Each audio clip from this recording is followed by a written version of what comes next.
जय हिंद दर्शकों, आदाब। एक बार फिर से हम एक नई वीडियो में आप सबके सामने हाजिर हुए हैं। आज फिर एक बार मेरे साथ वही पैनल मौजूद है, मुस्तफ़ा चौधरी, इसाइल चौधरी और चौधरी मुस्तकीम, और मैं वासिल खान अलीफ। एक बार फिर से हम रिव्यू करेंगे कुछ चीज़ों के बारे में बात करेंगे, जांच पड़ताल करेंगे और अपना अपना ओपिनियन देंगे। अभी हाल ही में एक मदरसे में इंटर कॉलेज की नींव रखी गई थी। उसी तरह से उसी के साथ साथ और जगह पर भी इस तरह से मदरसे के साथ साथ स्कूल खुलने शुरू हुए हैं। बहुत अच्छी पहल है, इसी पहल के बारे में बात करेंगे। बहुत खूबसूरत तरीके से इस चीज़ को लोग अंजाम दे रहे हैं, कहाँ तक और किस तरह से वो लोग काम कर रहे हैं उसके बारे में बात करें। सबसे पहले मैं बात करना चाहूँगा मुस्तफ़ा चौधरी, बहुत बहुत स्वागत है एक बार फिर से चौधरी साहब। जी, आपका भी बहुत बहुत शुक्रिया, स्वागत। तो चौधरी साहब बताएं, कल एक स्कूल मोहड़ा यहाँ पर कोटला में एक स्कूल खुला है, वहाँ पर आप गए थे, वहाँ आपका कैसा एक्सपीरियंस रहा, क्या आपको देखने को मिला, किस तरह का वहाँ इंतज़ाम था और क्या उसके बारे में बात करें। ये अपने कोहड़ा में मोहनपुरा कोहड़ा गांव है, वो वहाँ पे भी कल संज्ञा बुनियाद रखी गई और मुझसे ज़्यादा खुशी तो शायद ही किसी को होगी। मैं इसलिए ये बहुत खुशी तो बहुत लोगों को है, सबको है, लेकिन मेरी खुशी डबल है क्योंकि मैंने जो है सवालात उठाए थे इन लोगों पर कि भाई मदरसे के साथ साथ असरी तालीम का इंतज़ाम हो। मैंने बाकायदा 1-2 साल नहीं 3 साल तक मैंने लगातार इसकी मुहिम चलाई और खुदा का शुक्र है इस तरफ रुझान हुआ। बहुत से कारण होते हैं और अच्छी पहल है एक तरह से, ये बहुत पहले हो जानी चाहिए थी लेकिन अब पहल हुई, ये अब भी अच्छी है। आपने जिक्र किया है कल की नींव का, मोहनपुरा कोटड़ा, ये तो वही हुआ ना जो जिन लोगों के खिलाफ में पहले से था कि भाई या तो निजी कोई संपत्ति है, कोई निजी इदारा है तो उसमें चंदा ना हो, और यदि कौम चंदा देती है किसी को तो फिर वो किसी का निजी ना हो। ये सबसे बड़ी विडंबना है और मैं कहूँगा कि मुसलमानों को इन लोगों ने ही सबसे ज़्यादा नुकसान पहुँचाया है क्योंकि ये धार्मिक ब्लैकमेलिंग होती है एक तरह से। आम मुसलमान को नहीं पता होता कि हमारे लिए कौन अच्छा कर रहा है और कौन बुरा। कुछ हमारे धार्मिक लोग धर्म का नाम लेकर के, शिक्षा का नाम लेकर के उनको उनका जहन बनाते हैं और फिर चंदा वसूल करते हैं और वो खुद उस पर काबिज होते हैं। नहीं तो किसी को हिसाब देना होता है, नहीं कोई हस्तक्षेप बीच में कर सकता है। ये बहुत बुरी चीज़ है और मैंने इसका विरोध पहले निजी मदरसों का किया था और अब इंशाल्लाह मैं इस तरह की मुहिम का अब फिर से विरोध करूंगा। नहीं, कल क्या देखने को मिला आपको? कल वहाँ ऐसा क्या देख लिया आपने जो आप कह रहे हैं कि जिस चीज़ का विरोध कर रहे हैं हम, क्या ऐसी चीज़ नजर आई आपको, क्यों आप ऐसा कह रहे हैं? नहीं, मैं ऐसा इसलिए कह रहा हूँ क्योंकि वहाँ वो सिंगल हैंड है, कोई संस्था कोई ऐसी नहीं है कि भाई जो लोग चंदा उसमें दे रहे हैं वो कल उससे कुछ हस्तक्षेप कर लें, उससे पूछ लें, कोई हिसाब ले लें। वो इसकी निजी स्कूल है, वो निजी स्कूल चला रहे हैं और अब लगे हाथ गरम लोहा है, वो भी 2 चोट मारने के लिए तैयार हैं क्योंकि जिस तरह खानपुर में बड़ी इमदाद हुई, सुनेटी में हुई और भूरा कॉलेज के लिए बहुत अच्छा काम चल रहा है और ऐसे लोगों को एक्सपोज करना वासिल भाई बहुत ज़रूरी है। ये तो अब शुरुआत है, यदि हम अब खामोश रहे इन ऐसे लोगों के खिलाफ। मेरी निजी दुश्मनागी किसी से नहीं है, मैं नाम भी नहीं लूँगा कौन है, कहाँ कहाँ है, और भी कई जगह से सूचनाएं आ रही हैं कि हम भी स्कूल खोलेंगे, चंदा लेंगे, जलसा करेंगे। अरे भाई, यदि आप लोगों को इतनी सेवा करनी है समाज की, या तो आप खुद करें या फिर आप जो है आपके पास जो संपत्ति है जगह उसको वक्फ करें, कमेटी बनाएं। आप निजी सिंगल हैंड भी रहोगे और कौम से पैसा भी लेंगे, ये तो ज्यादती है। और मैं एक साथ साथ एक और बात कह देना चाहता हूँ बड़ी माफ़ी के साथ, ऐसे मक्कार लोगों से हमारे बुजुर्ग लोग परहेज करें। ये इतने मक्कार लोग होते हैं, हमारे जो अच्छे खासे बुजुर्ग होते हैं उनको इस्तेमाल कर लेते हैं, उनके हाथों संगे बुनियाद रखवा लेते हैं और फिर उसी नाम पर चंदा मांगते हैं कि फला शख्स न्यू रख गए थे। आपने देखा होगा खानपुर जब मैं हरियाणा में लोग पकड़े गए और मैं एक साल के करीब हो गया, पिछले साल की बात, शायद इसी 2000 रमज़ान की बात है जो पीछे रमज़ान गया। फिर उन्होंने क्या कहा था, हमारे एक बहुत ही काबिल एहतराम मौलाना है मुफ्ती साबिर साहब, उन पर कोई शंका नहीं की जा सकती, बहुत अच्छे आदमी हैं, लेकिन उनके हाथों नहीं रखवा ली और वो नहीं वहाँ पर पाई भी नहीं थी, उनको पता भी नहीं था कि इन लोगों का मकसद क्या है।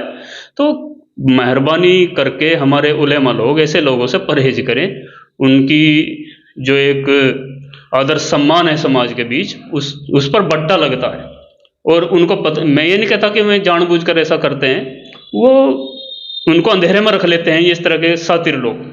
तो मैं तो यही कहूँगा, कोई भी इदारा यदि खुद अगर आप चलाते हो तो फिर कौम से पैसा ना लें, और अगर कौम से पैसा लेते हो तो फिर वो आप सिंगल हैंड उसे नहीं रख सकते।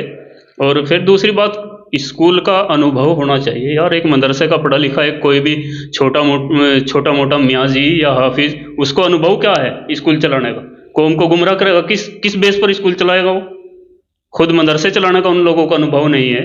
तो ऐसे लोगों से बिल्कुल सावधान रहना चाहिए। और मैं अगर जरूरत पड़ी, क्योंकि मैं पहले से ही टारगेट पर हूँ इन लोगों के, इस तरह के लोग, वो अलग बात है कि मुझे बोल देते हैं कि ये मदरसा विरोधी, आलिम विरोधी, ऐसा नहीं है। मैं ये जो झपट्टा गैंग है इसका मैं विरोधी पहले से हूँ और आगे भी इंशाल्लाह इसका विरोध करूँगा, कोई करे या ना करे। अच्छा, एक बात बताया मुस्तफा भाई, आपने कहा कि मैं इसका विरोध करूंगा। उनके पास इतना पैसा खुद से तो होगा नहीं कि वो 10वीं या 12वीं कर ले, क्योंकि उसके लिए बजट भी, उसके लिए लैंड भी, और उसके लिए जो दूसरे चीज़ें हैं, दूसरा सामग्री है, वो भी मटेरियल भी चाहिए। उनके पास तो खुद है नहीं। अगर वो ऐसी जगह पर एक अपनी लैंड प्रोवाइड करा करके वहाँ पे एक स्कूल बना रहे हैं, और कुछ लोग उसमें कुछ अपनी तरफ से डोनेट कर रहे हैं, वहाँ बच्चों की तालीम के लिए जो एजुकेशन है, अच्छी एजुकेशन उनको मिल पाएगी, उसके लिए व्यवस्था कर रहे हैं, तो इसमें बुराई ही क्या है? बिल्कुल कोई बुराई नहीं है। पहली तो बात, खुद का अनुभव होना चाहिए। जो बंदा, ऐसा थोड़ी ना मुझे अनुभव तो किसी चीज़ का है नहीं और मैं भी खड़ा हो जाऊं। और दूसरी बात, यदि आपको जुनून चढ़ा है समाज सेवा का, तो आप कमेटी बनाइए, खुले ओपन कमेटी करिए गांव गुआंढ की, उसमें मोअज़्ज़िज़ लोगों को रखिए, उसको एक उसका कानून बनाइए, संविधान बनाइए, उसका चुनाव हो बाकायदा, उसको सिंगल हैंड ना रखे। और यदि किसी के पास इतनी संपत्ति खुद की है और वो उस पर खुद चलाना भी चाहता है और कौम से चंदा भी लेना चाहता है, तो फिर उसको जो है खुद सिंगल हैंड बिल्कुल ना बने। चलिए खैर, बाद में आपके पास एक बार फिर से आएंगे। बात वही है, दिक्कत की कोई इसमें ऑल इन ऑल सर्वे सर्वा ना बने। अब चौधरी इसाइल साहब से बात करेंगे, उनसे भी राय लेंगे, उनसे भी जानने की कोशिश करेंगे। चौधरी साहब, आपका क्या मानना है इस बारे में, जो कल एक प्रोग्राम हुआ है और इस तरह की जो एक मुहिम एक तरह से शुरू हो गई? कई फ़ोन मुस्तफा भाई बताए थे, हमारे पास भी एक फ़ोन आया था इसी तरह से कि हम स्कूल शुरू करना चाह रहे हैं। वो लोग पहले मदरसे में से जुड़े हुए थे, अब वो स्कूल को शुरू करना चाहे। ये पहल अच्छी है या बुरी है? इसके क्या पॉजिटिव पॉइंट्स हैं, क्या नेगेटिव पॉइंट्स हैं, और ये कहाँ तक समाज के लिए फ्रूटफुल रहेगी? इसके बारे में आप अपनी राय। देखिए वासिल भाई, मैंने उनके पास हजरत के फ़ोन किया था, हाँ अभी 2 दिन पहले। मैंने कहा जी मैं आपसे मुलाकात करनी चाह रहा हूँ। तो वो बोले कि भाई मैं आज तो बाहर हूँ और मैं आपको कल मिल सकता हूँ। मैंने कहा जी कल शाम के मैं फ़ोन करता हूँ आपको। मेरी उनसे मुलाकात नहीं हो पाई। मकसद सिर्फ यही था कि जो आप स्कूल की जो आपने घोषणा की है, जो आप प्रचार और प्रसार कर रहे हैं, क्योंकि सोशल मीडिया पे मेरे पास भी कुछ आए उसकी खबर, तो देखो ये क्लियर होना चाहिए कि हम लोग करना क्या चाह रहे हैं। और जिस तरह की शुरुआत हुई है, शुरुआत बहुत अच्छी है, लेकिन मकसद सिर्फ यही है हमारा भी, हम जो आज इस वीडियो में बैठे हैं, कि भाई कोई गलत रास्ता ना पकड़ ले। ये जो एक रास्ता बना है, अब इस रास्ते पे कोई भटक ना जाए। भटकने का मतलब यही है कि जैसा मुस्तफ़ा भाई कह रहे थे कि ये भी सच है, अगर कोई स्कूल कॉलेज बनता है तो उसमें अपने कॉन्सेप्ट बिल्कुल क्लियर होना चाहिए कि भाई मैं तो समाज के लिए बनाऊं, तो समाज के लिए तो फिर उसमें सामूहिक ज़मीन, सामूहिक उसमें सारी चीज़ें, ज़मीन का पता चलता। देखो बहुत सारे, अगर आप पुराने दौर में जाओगे ना, तो आज भी आपको कई मदरसे और कई ऐसे मिलेंगे आपको कि वो सिंगल संपत्तियों पर, गंगों के एतराफ में मैं उंगलियों पर गिनवा सकता हूँ। ये कोई बात छुपी नहीं है कि कई मदरसे आज भी, आज की डेट में ऐसे हैं जो ज़मीन पे तो हैं लेकिन कागज़ों में किसी और के नाम है वो, और वो खुद की संपत्तियां बन गई उनकी, और उसमें वो जो चाहते हैं वो खुद करते हैं। चंदा कौम देती है। ये मकसद की है। देखिए मकसद तो साफ है, सिंगल हैंड रखना, उसमें किसी का कोई दखल ना होना। चंदा आप कौम से लोगे और सिंगल हैंड रखोगे, ये कहाँ का नियम है भाई? आप मदरसे की ज़मीन देखो, खानपुर मदरसे में ज़मीन थी, वहाँ तो सबका सहयोग है, सबने, समाज ने बढ़ चढ़ के हिस्सा लिया, बहुत बड़ी पहल हुई। लेकिन ये जो नई पहल अब जो एक परंपरा सी बनने लगी, ये कोई गलत रास्ता इख्तियार ना कर ले, इस पर जो समाज के जो जिम्मेदार लोग हैं उन्होंने भी नज़र रखनी चाहिए। वो भी इस पर ध्यान रखें कि भाई ये जो चंदा लेने के लिए आए, ये कौन है, कहाँ से है, क्या है। दूसरा, कई लोगों से मैं सुन चुका हूँ, हमारे इंजीनियर साहब हैं, इरफान साहब, कैरान से, उन्होंने एक पोस्ट डाली, मैंने आज ही वो देखी कि अगर इस तरह की ये शुरुआत हुई तो आने वाला बहुत दूर, इस तरह की कोई पोस्ट थी उनकी। तो ये बहुत गलत है। अगर आप कोई मदरसा या स्कूल खोलना चाह रहे हैं तो ये क्लियर हो कि अगर आप उसमें चंदा ले रहे हैं तो सबका है, वो किसी, आप जाइए, मैं दावे के साथ कह सकता हूं कि वो जो मैनपुरा के अंदर जो आप बता रहे हैं वो उनकी सिंगल प्रॉपर्टी होगी, उनके नाम पाएगी वो। अगर वो नाम नहीं है, अगर वो नाम नहीं है तो बहुत अच्छा, लेकिन कई लोगों से पता चला है कि उनकी खुद की संपत्ति है वो, और खुद ही उन्होंने जमीन ली है, खुद ही उसमें पैसा इकट्ठा करेंगे। चलिए, शिक्षा बढ़ावा देने के लिए जिसकी वसात है देने की, वो देते हैं, ऐसा कुछ नहीं। अगर बहुत सारी पर्सनल संपत्तियों में भी लोग सहयोग करते हैं, करना भी चाहिए, शिक्षा का काम है, करना भी चाहिए। लेकिन फिर ये ना हो कि आप उसको पूरी तरह से उसका चोला ओढ़ के उसका मकसद बना ले और फिर आप जो है पूरे इलाके में दे दो जी, नहीं, ये ना होना चाहिए। हाँ, ये ना हो। शुरुआत उनकी अच्छी है, उम्मीद है कि वो चलेगा और वहां बच्चे पढ़ेंगे, बहुत अच्छी। लेकिन हमारा मकसद सिर्फ ये है कि रास्ता गलत ना पकड़ ले, इस तरह कोई गलत शुरुआत ना हो जाए, बस ये चीज, भेड़ चालना शुरू हो जाए।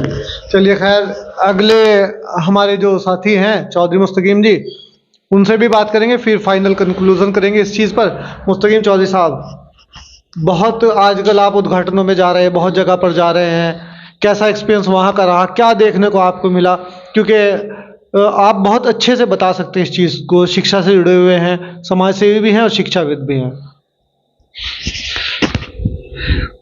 सवाल जो है कल जिस कार्यक्रम में गए थे उसको लेके नहीं है। सवाल है, सबसे पहले तो ये जानना ज़रूरी है कि कोई भी शिक्षण संस्थान जितने बन जाए उतने कम है। यह ज़रूरत है, शिक्षण संस्थान जितने भी बन जाए उतने कम है। ज़रूरी है कि हम सब लोग भी जो है अपने चलाएं, लेकिन शिक्षा एक व्यवसाय भी है। अगर हम बात करें, शिक्षा एक व्यवसाय भी है, बिजनेस भी है। अगर हम जो है व्यवसाय की नीयत से कोई शिक्षण संस्थान बनाते हैं, कोई स्कूल, कॉलेज, मदरसा, जो भी A to Z हम बनाते हैं, तो वो जो है कौम के चंदा लेने का हक नहीं रखता, जहाँ तक मैं समझता हूँ। अब बात है सोसाइटी की, बात कर रहे हैं कि सोसाइटी मुझे लगता है जो व्यक्तिगत संस्थान बनते हैं, जो प्राइवेट स्कूल कॉलेज बनते हैं, वो लोग भी सोसाइटी बनाते हैं। लेकिन सोसाइटी क्या वो वाकई सोशल वेलफेयर के लिए है या फिर जो है निजी संस्थान को सिर्फ चलाने के लिए है? इन दोनों में बड़ा अंतर है, इसे समझने की ज़रूरत है। सपोज करो मैंने एक सोसाइटी बनाई, उसमें मैंने अपने दोस्तों को रख लिया या परिवार के कुछ लोगों को रख लिया, और उसको बना के मैंने कहा सोसाइटी तो ऑलरेडी मेरे पास भी है, लेकिन क्या वो वाकई सामाजिक कामों के लिए है, सोशल वेलफेयर के लिए है या नहीं? वो सिर्फ मेरी निजी उसके लिए है, वो मान्यता का एक प्रोसेस है उसके लिए है, सरकारी जो डॉक्यूमेंटेशन है उसको पूरा करने के लिए है। अब दूसरी तरफ है कि हमने जो है सामाजिक एक सोसाइटी बनाई और उस पर एक संस्थान की शुरुआत की, तो मेरा मानना है कि हमारी जवाबदेही तय होनी चाहिए। जवाबदेही तय कैसे होनी चाहिए? सपोज करो एक बड़ा संस्थान बन के खड़ा हो गया, कल उससे आने वाली अर्निंग, जो मैंने कहा कि शिक्षक व्यवसाय भी है, बिजनेस भी है। सपोज करो एक इंटर कॉलेज बना, एक डिग्री कॉलेज बना, एक यूनिवर्सिटी बनी, उससे होने वाली जो इनकम है हम उसको किस रूप में इस्तेमाल करेंगे? अगर वो मेरी पर्सनल एसेट है तो मैं कहता हूँ वो भी गलत है। उसमें भले ही आपने 100 गांव से लोगों को जोड़ लिया, लेकिन वहां पे अगर जो है निजी लाभ के लिए आप लोग इस्तेमाल करेंगे, आपने इस तरह से एक सोसाइटी का निर्माण कर लिया जिसमें जो है आपसे रिलेटिव लोग हों और कल उससे होने वाली अर्निंग का आप पर्सनली यूज करें, तो वो भी गलत है। वहां से आने वाली जो आप बतौर ये कि अगर आप उसमें वर्कर हैं, काम कर रहे हैं, आप सैलरी तय कर सकते हैं। मैं समझता हूँ सैलरी तय की जा सकती है, क्योंकि आपका भी परिवार होगा, आपका भी घर होगा। सैलरी तय करें, उससे जो भी मानदेय तय करना चाहें वो कर लें, लेकिन वहाँ से होने वाली तमाम अर्निंग के मालिक आप नहीं होने चाहिए, चाहे वो कोई बड़ी सोसाइटी हो चाहे छोटी सोसाइटी हो। तो मैं समझता हूँ, रही बात इस तरह की अभी जो है ये नई मुहिम चली है, इस लाइन में आने का एक वजह ये भी है ताकि जो है इसमें और ज़्यादा बढ़ावा ना मिले, कुछ लोग जो है पर्सनल इदारों को इस तरफ ना मोड़ लें। ना किसी से व्यक्तिगत दुश्मनी है, ना किसी से व्यक्तिगत लड़ाई है, लेकिन समाज के जिम्मेदार लोगों को भी, समाज के आम लोगों तक ये बात पहुँच जाए कि हम किसी व्यक्तिगत पर्सनल जो school college, private school college हैं, अगर स्वेच्छा से किसी दीन धर्म या उसके लिए नहीं कि कल जो है मतलब दूसरा रूप दिखा के, इसलिए मदद ना करें। अगर आप व्यक्तिगत तौर पे किसी की करनी चाहते हैं, आप मेरी मदद करना चाहते हैं तो कर दें, मैं आपकी करना चाहता हूं तो कर दूं, लेकिन मैं ये दिखा के कि ये समाज के लिए हो रहा है, वो गलत है। तो मैं समझता हूं कि जो है इस पे, जैसे मुस्तफ़ा भाई कह रहे थे कि उलेमाओं को भी, कि जिम्मेदार लोग भी इस पे अपनी प्रतिक्रिया देंगे और उम्मीद है कि ये सिलसिला आगे नहीं बढ़ेगा। बहुत बहुत शुक्रिया मुस्तकीम चौधरी साहब, आपने अपनी बात रखी, तीनों हजरात ने अपनी बात रखी। तो कुल मिलाकर जो मेरे नज़र में है, पहली बात तो ये नज़र में समझने में आई, जो मुझे लगा कि अगर आप पर्सनल कोई स्कूल, कोई इस तरह की संस्था चालू कर रहे हैं तो उसमें आपको चंदा लेने का हक नहीं है। अगर कोई अपनी स्वेच्छा से आपको कोई डोनेट कर रहा है, आपके यहाँ पर कोई कंट्रीब्यूशन कर रहा है, वाटर टैंक बनवा रहा है आपके स्कूल में, या कोई इस तरह से आपकी हेल्प कर रहा है, वो चीज़ अलग है। ना कि आप एक मंच सजाएं, बहुत सारी कुर्सियाँ डालें, बहुत सारे मोतबर और इज़्ज़तदार और हमारे रहबरों को बुला करके उनको दिखा करके फिर आप वहाँ चंदा इकट्ठा करें, ये चीज़ गलत है। प्राइवेट जो पर्सनल चीज़ है उस पर बिल्कुल हम सभी को एतराज़ है उस चीज़ पर। दूसरी चीज़, अगर आप कोई सामाजिक संस्था इस तरह से शुरू कर रहे हैं, उस चीज़ के लिए हम सब साथ हैं और सभी लोग उस चीज़ के लिए साथ हैं। ये एक बात और कि हमारे यहाँ पर जिस तरह से ये भेड़चाल शुरू हुई है, उससे हम सबको भी बचने की ज़रूरत है। लेकिन मैं आखिर में बता दूं, जिस तरह की शुरुआत हुई है बहुत अच्छी शुरुआत है, गलत कुछ नहीं है, लेकिन तरीका गलत है। हम इस शुरुआत के खिलाफ नहीं है, कॉलेज खोल लो, स्कूल खोल लो, बच्चे पढ़ेंगे भाई, लेकिन शुरुआत जो हुई इसका तरीका गलत है। यानी अब मुस्तफ़ा भाई जिस तरह की वीडियो बनाते थे पहले के मदरसे वाले लोग स्कूल नहीं खोलते, लेकिन अब उसी रोल में अब दूसरा तरीका अपना लिया, ये आप समझ सकते हैं। क्योंकि बहुत सारी कई लोग हमारे बीच में पकड़े जाते हैं वो गलत तरीके से कि रसीद काट रही है, वो इस तरीके की चीज़ें। तो अब ये ऐसा ना हो कि आने वाला दौर ये हो कि जी मैं स्कूल खोल रहा हूँ जी आप चंदा दे दो, दे सब सकते हैं, सबको अधिकार है, हम रोकते किसी को नहीं, लेकिन वो एक तरीका उनका गलत है। तो हम इस तरीके के जो है तरीके के खिलाफ, स्कूल के खिलाफ नहीं, देने के खिलाफ नहीं, सबको अधिकार है, सब दे सकते हैं, वो सब के लोग हैं, सबका अपना अपना अधिकार है। अच्छा, एक कुछ इस तरह के मामला जो हमने गंगो एतराफ में देखे हैं, कोई एक आदमी मदरसा बनाता है, समाज से चंदा लेता है, मदरसा बनाने के बाद फिर वो उसके बाद उसकी औलाद बैठ जाती है, फिर उसकी औलाद बैठ जाती है, उनका तो पैटर्नल बिजनेस हो गया, ये तो व्यवसाय हो गया उनके। फिर समाज चंदा दे रहा है उनको, आज भी वो लोग चंदा मांग रहे हैं इसी बात पर चंदा मांग रहे हैं कि जी हम तो इदारा चला रहे हैं। भाई आप इदारा चला रहे हो, लेकिन इस्लाम में तो ये पैटर्न नहीं है ना कि बाप के बाद बेटा, फिर उसके बाद बेटा, फिर उसके बाद बेटा। इस्लाम में तो ये चीज़ नहीं है ना, बिल्कुल भी नहीं है ये चीज़, तो कि उसके ये वंश के हिसाब से चलेगा। पैतृक व्यवसाय बना लोगे आप उसको, हैं ठीक, पैतृक व्यवसाय बना लोगे आप उस चीज़ को, तो ये पैतृक ना बने, इस चीज़ के लिए हम सब आपसे गुजारिश करते हैं, रिक्वेस्ट करते हैं। और अगर आप हमारी सोच से इत्तेफाक रखते हैं तो इस वीडियो के कमेंट, व्यावसायिक जो संस्थान बनते हैं उसमें साझेदारी होती है, कई सारे लोग पार्टनर बन सकते हैं। कोई बिजनेस पर्पस से आप लोग स्कूल बना रहे हैं, कॉलेज बना रहे हैं, अगर आपका बजट नहीं है तो आप पार्टनर तलाश कीजिए। मैं कहता हूँ चंदा ना मांगिए अगर व्यावसायिक, और अगर जो है आपको सामाजिक कार्य करना है, फिर जो है आप उससे बिजनेस का रूप ना दीजिए, फिर उससे होने वाली तमाम जो कमाई है वो सोशल वेलफेयर में ही ताउम्र लगती रहे, सिर्फ आज ही नहीं, आप सैलरी तक तो महदूद रहें, इससे आगे नहीं। तो यही है कि अगर निजी स्कूल कॉलेज बनाने हैं तो कई सारे लोग मिल के बनाएं, थोड़ी हिस्सेदारी मेरी हो जाए, थोड़ी आपकी हो जाए, कई सारे लोग मिल के बना लें। अगर एक बड़ा बजट हमारे पास नहीं है तो यही है। सर सैयद अहमद ख़ान, मदन मोहन मालवीय जी या फिर अबुल कलाम आज़ाद साहब, इन लोगों ने बड़े बड़े इदारे बनाए, चाहे काशी हिंदू विश्वविद्यालय हो, अलीगढ़ यूनिवर्सिटी हो या फिर जामिया हो, इन लोगों ने इदारे बनाए, चंदा भी मांगा इन्होंने, लेकिन इन्होंने उसको व्यवसाय नहीं बनाया, अपनी औलाद के लिए उसको नहीं छोड़ के गए। हम सब यही आपके बीच आते रहेंगे, अलग अलग टॉपिक्स पर आपके लिए वीडियो लाते रहेंगे, ठीक। सामाजिक मुद्दे जितने भी होंगे उनको लेकर के हम आपके बीच आते रहेंगे, इसी तरह से उनका रिव्यू करते रहेंगे। आप हमारी सोच से इत्तेफाक रखते हैं तो कमेंट बॉक्स में ज़रूर लिखें, इत्तेफाक नहीं भी रखते हैं तो आप अपने सजेशंस हमें ज़रूर दें, ताकि हम लोगों के जो अंदर गलतियां हैं, जो भूल हैं, उनका सुधार हो सके। बने हमारे साथ।